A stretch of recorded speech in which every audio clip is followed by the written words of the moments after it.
Morning students. हम वो शब्दावली की बात कर रहे थे, तो उसमें जो हमारा 10वां पॉइंट था व्यर्थ अनुबंध, इसका सेक्शन था धारा 2J। इसकी परिभाषा है ऐसा अनुबंध जो राजनियम द्वारा परिवर्तनीय होते होते रुक जाता है।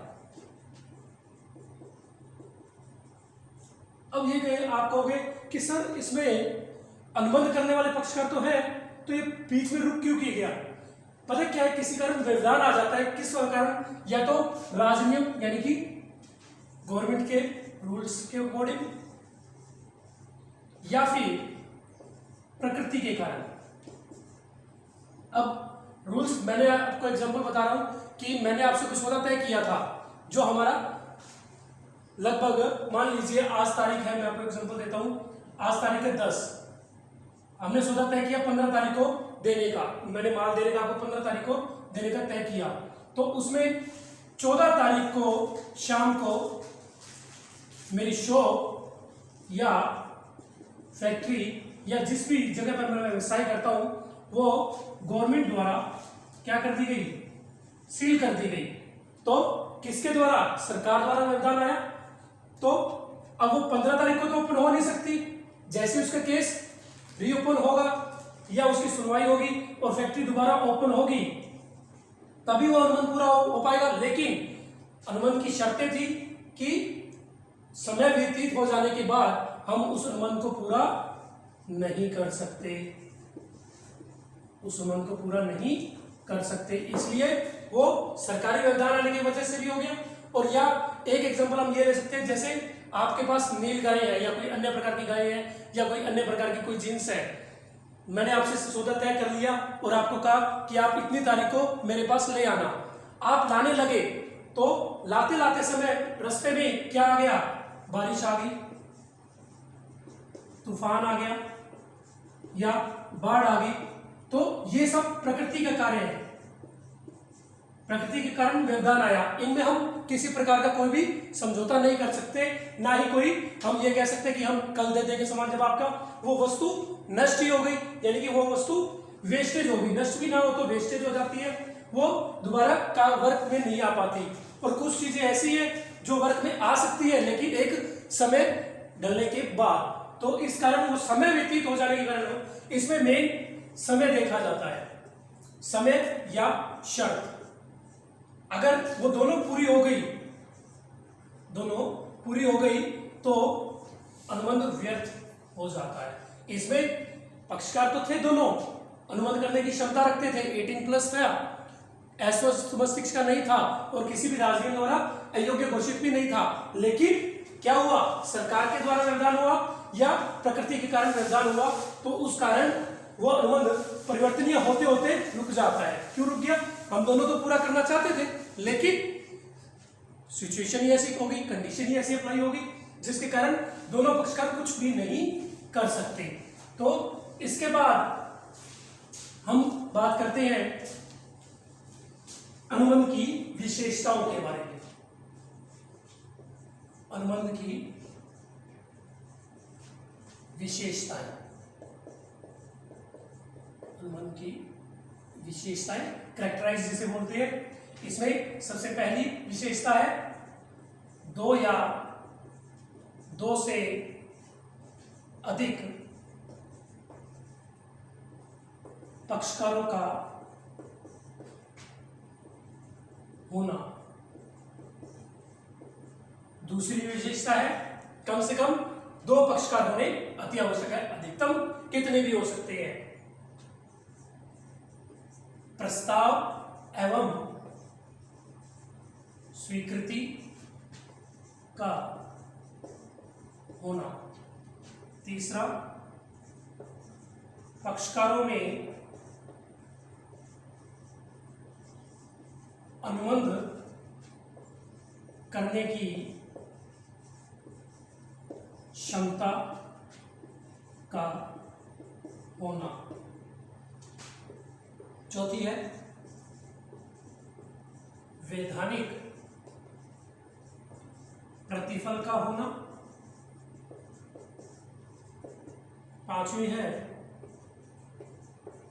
सहमति या मध्यस्थता का होना। छठी है स्वतंत्र सहमति का होना। सातवीं है वैधानिक संबंध स्थापित करना। आठवीं है निश्चितता का होना। नौवीं है ठहराव स्पष्ट रूप से व्यर्थ घोषित न हो। तो कुछ ये ऐसी विशेषताएं हैं। एक और है जिसमें है वैधानिक औपचारिकताओं का पालन करना। तो ये कुछ विशेषताएं हैं जिसके बारे में मैं आपको बता रहा हूं कि कम से कम दो पक्षकार होने चाहिए।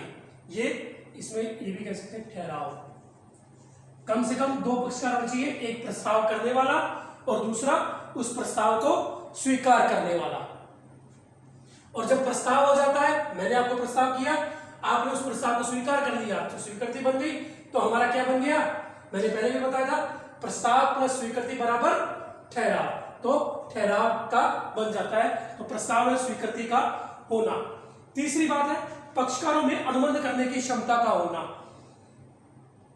अनुबंध करने की क्षमता कैसे हो पाएगी, यह आपको मैंने पहले भी एक बार समझा दिया है, दोबारा समझा देता हूं कि पक्षकार 18+ यानी कि 18+ का होना चाहिए, प्लस स्वस्थ मस्तिष्क का होना चाहिए, प्लस किसी भी राजनीति द्वारा अयोग्य घोषित नहीं होना चाहिए। ठीक है। तो उसके बाद वैधानिक प्रतिफल का होना। प्रतिफल देखिए, वैसे तो हम कोई भी व्यवसाय करते हैं अपने हिसाब से हम अपना प्रॉफिट ले लेते हैं, लेकिन जो वैधानिक जो सरकार द्वारा निश्चित प्रतिफल है वो मिनिमम आप 1%, 2%, आधा % कितना भी ले, लेकिन अधिकतम आप 10% से अधिक नहीं ले सकते। लेकिन फिर भी आप अगर 12%, 15%, 20% ले रहे हैं तो उसकी जवाबदेही आपकी होगी। उसके बाद सहमति या मध्यस्थता का होना। सहमति मतलब जिस पक्षकार के सामने आपने प्रस्ताव किया है वो व्यक्ति खुद अपनी सहमति से उसकी स्वीकृति दे, न कि किसी प्रकार के कोई दबाव में आकर उसकी स्वीकृति कोई अन्य व्यक्ति दे, ऐसा भी पॉसिबल नहीं है। उसे स्वयं को वो स्वीकृति देनी होगी। हाँ, अगर एक फैक्ट्री में 4 मालिक है, एक तरफ प्रस्ताव करने वाला एक व्यक्ति है और दूसरी तरफ 4 है, यानी कि इसकी तो एक की सारी यस या नो चलेगी और इसमें इन चारों की यस या नो होनी अति आवश्यक है। तो उस कंडीशन में मध्यस्थता आ जाती है कि ये चारों व्यक्ति उस जो आपने प्रस्ताव किया है उसे स्वीकार करने के लिए समान भाव से क्या होना चाहिए, सहमत होने अति आवश्यक है। इन चारों की सहमति होना अति आवश्यक है, तो उसे मध्यस्थता का नाम दिया गया है। तो इन 5 टॉपिक्स के बारे में आज मैंने बताया, बाकी जो 5 रह गए इनके बारे में हम कल चर्चा करेंगे। Thank you students.